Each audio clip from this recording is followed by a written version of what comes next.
Tonight, we settle onto a quiet wooden bench near the edge of the park, where the afternoon light has just begun to soften from its brightest hour into something gentler, something slower, the kind of light that makes everything around it seem to exhale a little. You set a small paper bag down beside you on the bench, the paper crinkling softly under your fingers as you open it, and you reach inside to find the loose scatter of bread crusts and seeds you brought along, your fingers closing around a small handful before you bring it out into the open air. A sparrow lands a few feet away almost immediately, head tilting, one small black eye fixed on your hand, quick and alert in the way small birds always are, and you open your fingers slowly and let the first few crumbs fall onto the path in front of you. The sparrow hops closer in short, deliberate movements, pecking at the crumbs one at a time, pausing every few seconds to glance up and around before returning its attention to the ground. You reach into the bag again, tearing off another small piece of crust between your fingers, the bread slightly stale, slightly crumbly, breaking apart easily as you scatter it a little further along the path. 2 more sparrows arrive within moments, drawn by the sound and motion, their small bodies hopping and fluttering in short bursts as they claim their own patches of crumb-scattered ground. You lean back against the bench, letting the wood settle comfortably against your spine, feeling the faint grain of it beneath your palms, and you watch as the small gathering of birds grows busier around your feet. A pigeon waddles over from somewhere near the fountain, its gait slower and more deliberate than the sparrow's quick hops, and you toss a slightly larger piece of crust its way, watching it peck steadily at the bread with an unhurried patience that matches the softening light around you. The afternoon sun, though still warm, has lost its sharpest edge, slanting now through the branches overhead in long, gentle bars that shift slowly across the path as a light breeze moves the leaves.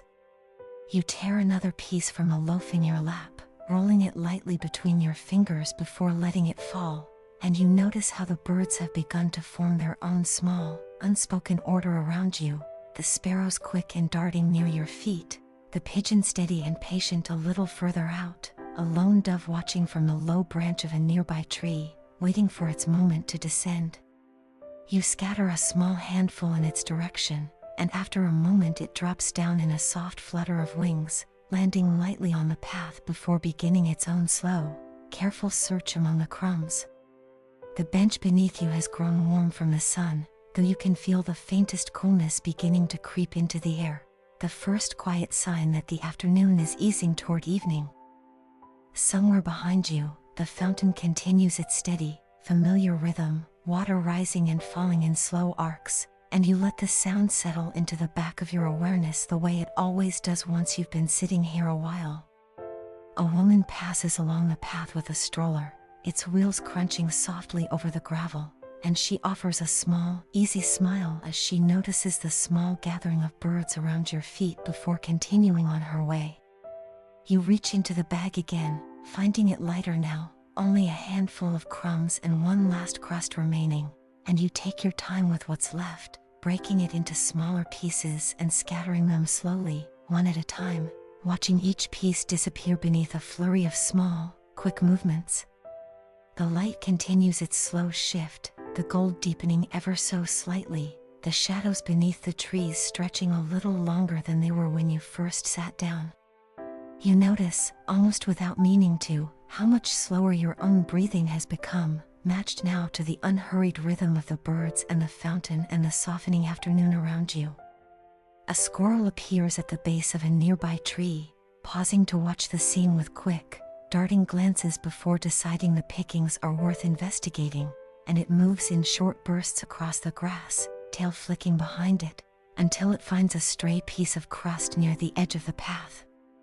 It sits back on its haunches, turning the bread over in its small front paws, nibbling at the edges with quick, careful bites, entirely unbothered by the sparrows hopping nearby. You watch it for a while, content simply to observe, the empty paper bag now resting loosely in your lap, its job for the afternoon nearly finished. The light has shifted further still, the sharp brightness of earlier now replaced by something softer and more golden, the kind of light that seems to slow everything it touches. The pigeon, having finished its share, settles onto the grass a short distance away, tucking one leg up beneath itself, apparently content to simply sit for a while in the fading warmth. The sparrows continue their quick, searching hops a little longer before gradually thinning out, one drifting off toward a nearby hedge, another rising suddenly into a low, quick flight toward the branches overhead, until only a few remain scattered loosely around the last of the crumbs. You fold the empty paper bag in half, then in half again, tucking it into your pocket for later, and you let your hands rest quietly in your lap, palms still faintly dusted with crumbs. The breeze picks up just slightly, carrying with it the mingled scent of warm grass and the faint mineral coolness of the fountain spray, and you tilt your face toward it for a moment, letting it move gently across your skin. Somewhere in the distance, a bell rings out softly, marking some small, unhurried moment of the park's own quiet schedule, though you couldn't say exactly what it signals, only that it fits easily into the unhurried mood of the afternoon. The dove that arrived earlier lifts off suddenly in a soft rush of wings, circling once above the path before settling back onto its low branch, and you watch it resettle its feathers, tucking its head slightly to one side as though preparing to rest. The light continues its long, slow fade, the gold deepening toward amber, the shadows beneath the trees merging now into wider pools of soft shade. You notice the warmth of the bench beneath you has cooled just slightly, though it remains pleasant, and you find yourself in no hurry at all to rise from where you're sitting. A groundskeeper passes along the far edge of the lawn, pushing a small cart loaded with rakes and coiled hose, pausing here and there to right a fallen trash bin or gather a stray wrapper from the grass, his pace unhurried, his motions practiced and easy. He stops for a moment near a low flower bed, tucking a drooping stem gently back into place before continuing on, and you watch him for a while without really watching, your attention drifting comfortably between the birds still scattered nearby, the last slanting light through the branches, and the soft, steady sound of the fountain behind you. The squirrel, having finished its scavenging, disappears back up the trunk of its tree in a few quick, effortless bounds, vanishing into the leaves above, and somewhere further off you catch the faint, distant sound of someone practicing a few slow, unhurried notes on a harmonica, the melody unfinished and drifting, more mood than tune. The last of the sparrows finally drifts away, rising in a small scattered flurry toward the hedges lining the path, leaving only the pigeon and the dove settled quietly nearby, both seemingly content to simply sit out the last stretch of daylight in their own unhurried way. You remain on the bench a while longer, your hands loosely folded, your shoulders settled comfortably against the wood, watching the light continue its long, gentle fade from gold to something softer, something dimmer, the first hint of evening blue just beginning to edge into the sky above the trees.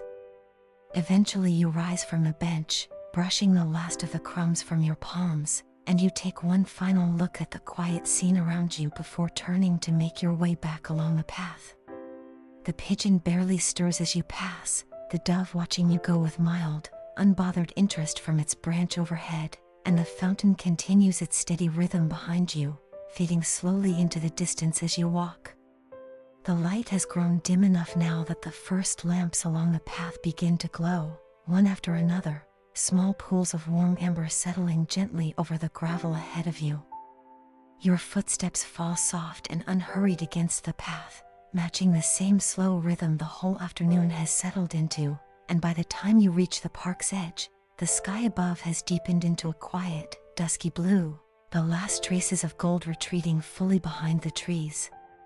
You pause once more at the gate, glancing back at the bench now empty and still in the fading light, and you feel the small, quiet satisfaction of an afternoon spent slowly, gently, without hurry. You step through the gate and out onto the street beyond, the evening settling around you in soft, cool layers, and the walk home feels short, and easy, and dim. By the time you reach your own door, your thoughts have already begun to soften and blur at the edges, the way they do when a day has finally, gently, come to its close. You climb the steps slowly. The door eases shut behind you with barely a sound. Your coat slips from your shoulders and settles onto its hook. The room is warm and dim and quiet. Somewhere outside, the last lamp along the path flickers once more and holds steady. Your eyes grow heavy. The evening settles. Everything, at last, is still.